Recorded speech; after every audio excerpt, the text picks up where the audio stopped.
আজ আমরা তৃতীয় শ্রেণীর গণিত বিষয়ের মাঝ ভাগ করি উপেকক নিয়ে আলোচনা করব। তোমরা ছকটা করার পর বিশেষ উদ্দেশ্য ও সাধারণ উদ্দেশ্য ভালো করে নিও। এরপর চলে এসেছি আমরা আয়োজন স্তরে।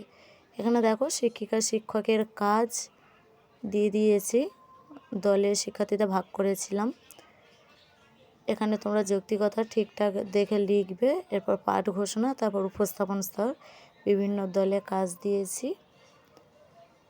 দেখো শুধু এপারে নয়, এপারেও কিছুটা রয়েছে।